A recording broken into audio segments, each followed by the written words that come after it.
के साथ साथ हम समझते हैं कि जो सलूक मीडिया के साथ किया गया है, ARY को सिर्फ इसलिए बंद कर दिया गया कि वो एक अल्टरनेटिव व्यू दे रहा था, वो एक मुतबादल बयानिया जो था वो दे रहा था और लोगों के पास ये फैसला करना है। ये अवाम ने, जमहूरियत में कोई भी बयानिया होता है उसका हतमी फैसला अवाम ने करना होता है। अब आप ये जब आप टीवियों के इसलिए बैन कर दें कि वो मुतबादल बयानिया क्यों दे रहा है, उससे एक बहरान पैदा हो गया और हमने ये फ़ैसला किया है कि जुमेरात को पूरे पाकिस्तान में एक आज़ादी सहाफ़त का दिन मनाया जाएगा।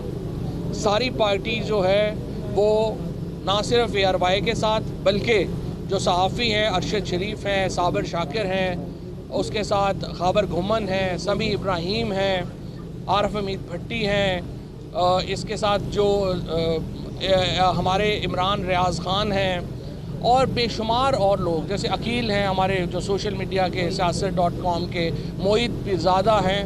इन तमाम लोगों को जिस तरीके से थ्रेट्स किए गए, जिस तरीके से इन लोगों के ऊपर पाकिस्तान की ज़मीन तंग की गई, उसकी मज़म्मत के लिए पूरे पाकिस्तान में हम आज़ादी सहाफ़त का दिन मनाएंगे और पूरे जुमेरात को इंशाअल्लाह ताला पूरी तरीके इंसाफ जो है वो तमाम अज़ला में पूरे पाकिस्तान में सहाफ़त की आज़ादी के लिए बाहर निकलेगी।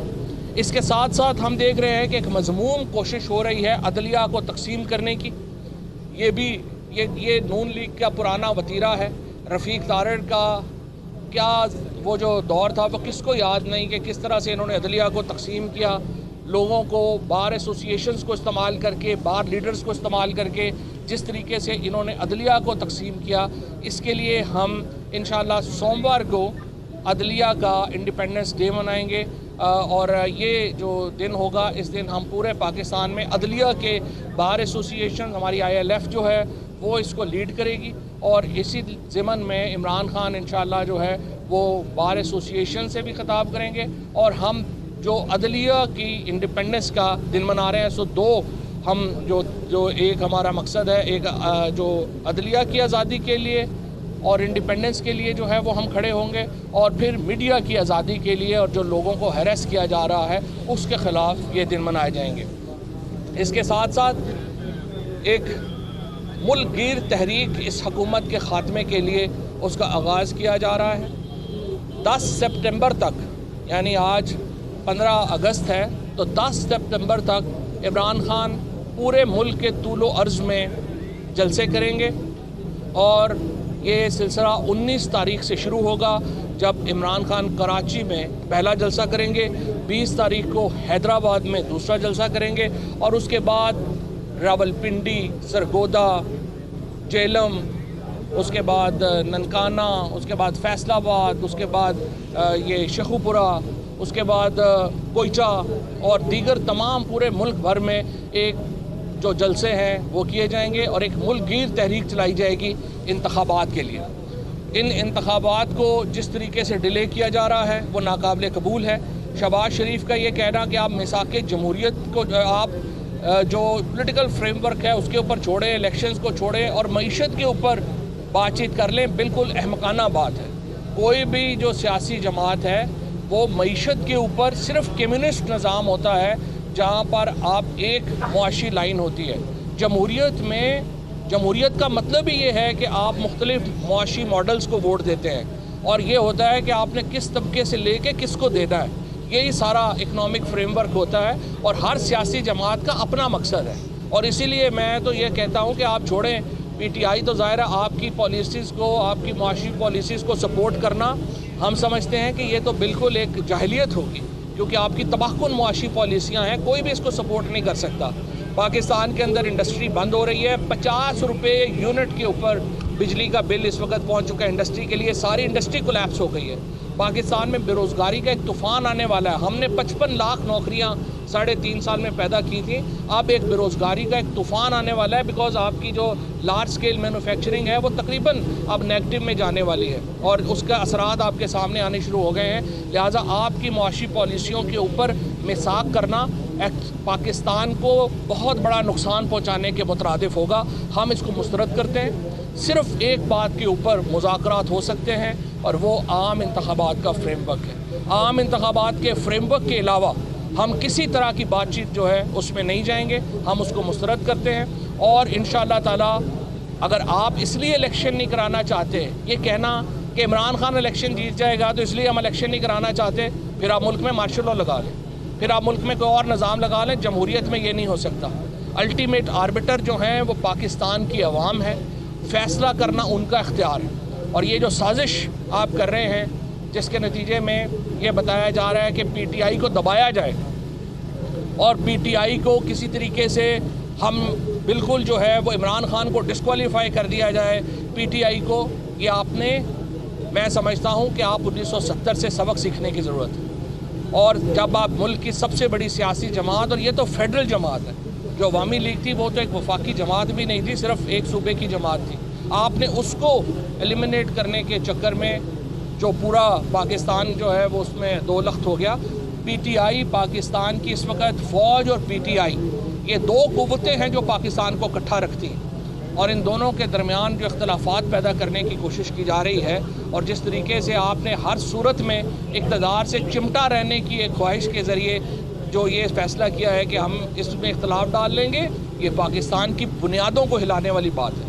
इमरान खान को और पीटीआई को महदूद करने का मतलब पाकिस्तान की वफाकी हैसियत को महदूद करना है, और इस चीज़ के ऊपर बहुत आपको सोचना चाहिए। इलेक्शन कमीशन ऑफ पाकिस्तान का जो रोल है वो सबके सामने है। हम समझते हैं इलेक्शन कमीशन ऑफ पाकिस्तान इस वक्त हुकूमत की एक सब्सिडरी के तौर पे काम कर रहा है। वो किधर गया है पीपल्स पार्टी और नून लीग की फंडिंग? पीपल्स पार्टी और नून लीग ने जो मनी लॉन्ड्रिंग की वो लोगों के सामने क्यों नहीं लाई जा रही? पीपल्स पार्टी, नून लीग, JUI ने जो फॉरेन फंडिंग ली, जो लिबिया से पैसे लेके अपने बनाए दफातर, वो क्यों लोगों के सामने जो है वो नहीं लाए जा रहे? सो इलेक्शन कमीशन का जो बायस है वो तो हमारे सामने है, और उसको हम उसकी शदीद मज़म्मत कर भी रहे हैं, और इस इलेक्शन कमीशन के ऊपर हमें एतबार है भी नहीं। इंशाअल्लाह ताला ये जो फ़ैसला कुन मरहला शुरू हुआ है तहरीक का, ये पाकिस्तान तहरीक इंसाफ और आवाम की कामयाबी के ऊपर मुंतनिज होगा, ये उसके ऊपर ख़त्म होगा। मुल्क आम इंतखाबात की तरफ जाएगा। आम इंतखाबात के अलावा कोई हल नहीं है। ये जो बैसूर असम्बलियाँ हैं, ये जो मकबूजा असम्बलियाँ हैं जिसमें स्पीकर साहब अभी बच्चों को बुला के ख़िताब करवा रहे हैं, एक्चुअली मेरे ख्याल में ये बच्चों को बुला के करा लिया करें, वो ज़्यादा सब्सटेंटिव है जो इस असम्बली का काम हो रहा है। बच्चे उनसे ज़्यादा अक्लमंद है जो इस वक्त बैठे हुए हैं। इस करप्ट टोले से जान छुड़ाना जो है वो बड़ा ज़रूरी है, और अगर आपने मिसाक करना है मईशत के ऊपर तो सिर्फ एक ही मिसाक हो सकता है कि सारे जो जरदारी और नवाज शरीफ और फजलुर रहमान ये बाहर पड़ा हुआ पैसा पाकिस्तान वापस लाएं।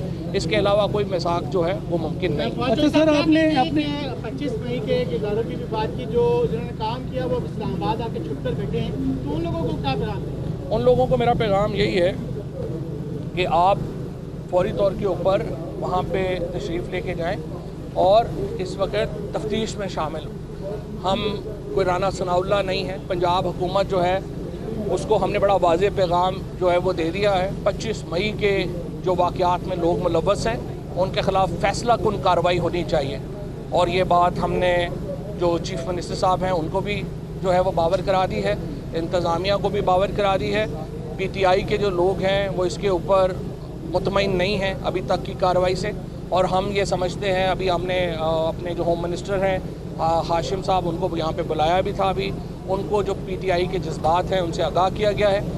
इसमें हम तवील लंबा जो अरसा है वो नहीं दे सकते। ये फौरी कार्रवाई जो है वो होनी चाहिए, और ये लोग जो भी है अता तारण है, राना सनाउल्लाह है, इनको वहाँ पे जाके लाहौर में तफ्तीश में शामिल। अच्छा फौज चौधरी साहब, अभी आपने कहा कि पाक फौज के साथ तहरीक इंसाफ को लड़ाने की साजिशें हो रही हैं कुछ, ये कौन कोशिशें कर रहे हैं? ये तो जो इक़्तिदार से चिमटा हुआ तबका है, जाहिर है वही कोशिश कर रहा है, और ये पूरी इन्होंने एक कैंपेन खड़ी की। देखिए ना, ARY को जो बैन किया गया, कैसे बैन किया गया, जब उन्होंने ये स्टोरी ब्रेक की कि किस तरह से स्ट्रेटजिक मीडिया सेल जो है जो नून लीग का काम कर रहा है, उसने ये जो शोहदा के ऊपर कैंपेन है इसको बड़ा किया, और ये तासुर देने की अब हम 2 रिपोर्ट्स हमारा जो सोशल मीडिया सेल है वो इसको रिलीज़ कर रहा है, जिसमें आप देखेंगे कि जो इस वक्त पॉजिटिव ट्रेंड शोहदा के ऊपर चले उसमें 90% से ज़्यादा PTI के लोगों की पार्टिसिपेशन थी, और जिस तरीके से इन्होंने उसको नेगेटिव करके पेश किया उसके ऊपर बड़ा ज़रूरी है कि कार्रवाई की जाए, लोगों को पहचाना जाए, उनको सामने लाए। तो ताल्लुकात कैसे हैं पाक फौज के तहरीक इंसाफ के साथ? सही हो। एक छोटा सा सवाल ये है कि बैकडोर टॉक्स की बात की जा रही है और इजाज़ुल हक के जरिए बातचीत की जा रही है, क्या तहरीक इंसाफ करेगी? मेरा ख्याल है किसी बैकडोर टॉक्स की ज़रूरत नहीं है। जो भी टॉक्स होनी चाहिए, जो भी गुफ्तगू होनी चाहिए, जो भी बात होनी चाहिए वो सबके सामने होनी चाहिए, पाकिस्तान के अवाम के सामने होनी चाहिए। ये बंद कमरों में बैठ के फ़ैसले करने का दौर ख़त्म होना चाहिए और पाकिस्तान के अवाम जो है वो अल्टीमेट आर्बिटर होने चाहिए।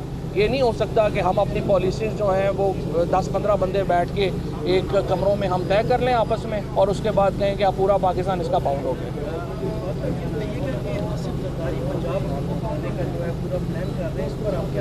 आसिफ जरदारी पहले अपनी सिंध हुकूमत बचा लें, फिर पंजाब हुकूमत देखें।